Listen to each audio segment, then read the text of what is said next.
Hello दोस्तों।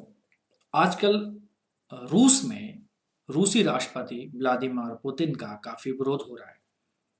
यहाँ तक कि उनके नाम के आगे चोर शब्द भी लगाया जा रहा है।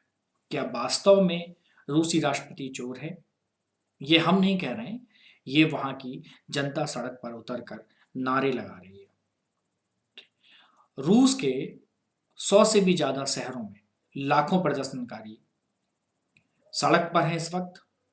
रूस के कई ऐसे शहर हैं जहां टेम्परेचर -50 से भी ज़्यादा है। ऐसे शहरों में भी पुतिन का विरोध हो रहा है और ये सब हो रहा है पुतिन के एक खास विरोधी एलेक्सी नवल्नी की अपील पर। नवल्नी पुतिन के सबसे बड़े राजनीतिक विरोधी हैं।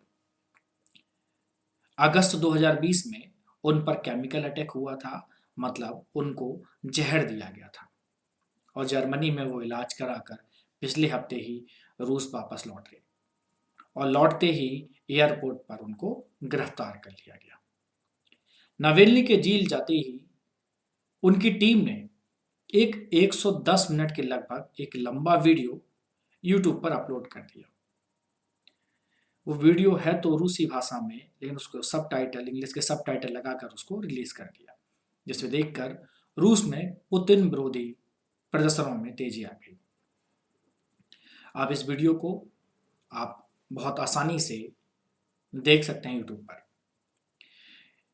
इस वीडियो का में पुतिन का एक महल दिखाया गया है और उनकी अयाशियों की बात की गई है। तो ये कहानी शुरू होती है एलेक्जेंडर से, एलेक्जेंडर लिथविलेंको से। और एलेक्जेंडर लिथविलेंको से कहानी की शुरुआत क्यों होती है कि एलेक्जेंडर लिथविलेंको एक केजीबी के जासूस थे। केजीबी रूस की खुफिया एजेंसी है। 1998 में लिथविलेंको ने अपनी एजेंसी से लड़ाई कर ली और इसकी वजह से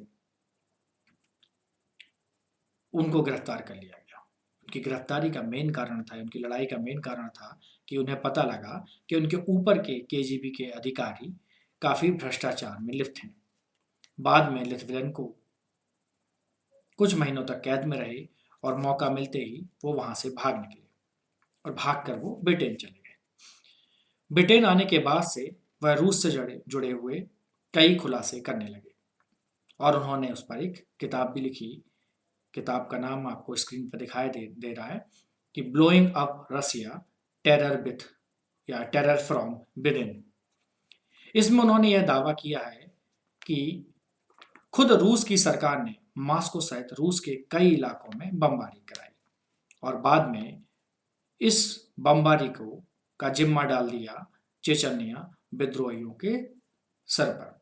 जैसा ही इल्जाम चेचन्या विद्रोहियों के सर पर डाल दिया, इससे उन्हें चेचन्या पर हमले का बहाना मिल गया और 1 नवंबर 2006 को, अब कहानी यहां से टर्न लेगी कि 1 नवंबर 2006 को लंदन के मिलेनियम होटल में कि एक बार में दो लोगों ने लिथविलेंको को मिलने के लिए बुलाया और उन्हें ग्रीन टी सर्व की गई और बाद में वो दोनों लोग अर्जेंट काम से वहां से निकल जाते हैं। कुछ ही देर बाद लिथविलेंको को उल्टियां होने लगी। जांच में पता चला कि उनको पोलोनियम 210 नाम का जहर दिया गया है, पोलोनियम 210, और 22 दिन बाद वो इस जहर की वजह से मर गए। और मरते मरते भी वो एक लेटर लिख के गए कि मेरी इस हालत के जिम्मेदार तुम हो। याद रखना, बगावत की चीखें जिंदगी भर तुम्हारा पीछा नहीं छोड़ेंगी। ये चिट्ठी किसके नाम थी? जी हाँ, ये चिट्ठी रूसी राष्ट्रपति पुतिन के नाम थी। लिथविलेंको की घटना को अगर आप थोड़ा ध्यान से सुने तो ये एलेक्सो नावल्नी से मिलती जुलती है। दोनों को ही जहर देने की कोशिश की गई, दोनों ही पुतिन पर करप्शन का आरोप लगा रहे हैं। अब बात करते हैं पुतिन के उस महल की जो जो चर्चा में है। और जिसकी बात एलेक्सो नावालिनकी कर रहे हैं। पुतिन का ये महल दक्षिणी रूस में ब्लैक सी के किनारे नेलजनिक शहर के जंगल के बीच में स्थित है और यह 170 एकड़ में फैला हुआ है। इसमें थिएटर, हेलीपैड, स्विमिंग पूल से लेकर वो सारी सुविधाएं हैं जो आधुनिक इस संसार में हो सकती हैं। अब चलिए बात करते हैं इस महल से जुड़ी हुई कुछ बैकग्राउंड की। ये महल बना कैसे, किसने बनवाया, ये सब बातें। तो पुतिन के दो दोस्त सामालोव और गोरोलोव, ये दोनों पुतिन के बहुत पुराने दोस्त हैं। पुतिन के राष्ट्रपति बनने के बाद दोनों की संपत्ति में खूब बढ़ोतरी हुई। आइए एक एक इंपॉर्टेंट खेल देखते हैं इस पैटर्न में कि सेंट पीटर्सबर्ग शहर में रजिस्टर्ड एक कंपनी है जिसका नाम है पेट्रोमेट और इसके फाउंडर हैं गोरोलोव। गोरोलोव वही जो सामालोव और गोरोलोव की मैंने बात की। तो इस कंपनी के फाउंडर कौन है? गोरोलोव। ये कंपनी सरकारी अस्पतालों में मेडिकल इक्विपमेंट की सप्लाई का काम करती है और गोरोलोव की कंपनी अस्पतालों को उपकरण देती थी और ये उपकरण साइमंस नाम की कंपनी से खरीदे जाते थे जो सामालोव की कंपनी थी, जो उन्होंने बाहर विदेशों में बनाई हुई। यह खरीद सीधे नहीं होती थी। इसके बीच में एक और कंपनी थी जिसका नाम था ग्रेट हिल। दोस्तों, 3 कंपनियां हो गई। पहले मैंने बात की एक कंपनी पेट्रोमेट जिसके फाउंडर कौन थे? गोरोलोव। दूसरी मैंने कंपनी की बात की साइमंस, इसके फाउंडर कौन थे? सामालोव। और एक तीसरी कंपनी जो बीच में इक्विपमेंट को खरीदती थी फिर दूसरी कंपनी को देती थी जिसका नाम था ग्रेट हिल। यही डीलिंग करती थी। ये एक संदिग्ध कंपनी थी।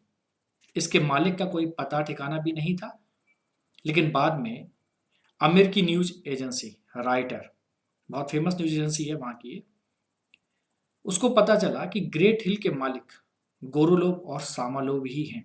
मतलब वो कंपनी जो संदिग्ध कंपनी है बीच में जो डीलिंग का काम कर रही है, उन दोनों के उस कंपनी के मालिक ये दोनों ही हैं। इसका मतलब ये दोनों बड़ा घोटाला कर रहे थे। सामालोव के एक कर्मचारी ने उस वक्त के राष्ट्रपति दिमित्री मेदवेदेव को भी एक चिट्ठी लिखी और इसमें बताया गया कि सामालोव ब्लैक सी के पास एक महल बनवा रहा है पुतिन के लिए। इसके लिए पैसा सरकारी हेल्थ केयर में शामिल कंपनियों से आ रहा है। उम्मीद करता हूं दोस्तों कि अब ये खेल आपको समझ में आ गया होगा, ये खेल कैसे चल रहा था। और यहीं से शुरुआत होती है करप्शन की। तो नोवेल्नी ने इस महल की पूरी डिटेल यूट्यूब के वीडियो में बताई है और इस महल में लगभग 77 स्क्वायर किलोमीटर की जमीन पर रूस की खुफिया एजेंसी का कंट्रोल है और ये नो फ्लाई जोन भी है। मतलब इसके ऊपर से उड़ान भरने के लिए चाहे देश की उड़ानें हों चाहे विदेशों की अनुमति लेनी होगी और वो जाहिर सी बात है कि वो अनुमति नहीं दी जाती। इस महल को बनने में लगभग 70,000 करोड़ रुपए खर्च हुए हैं।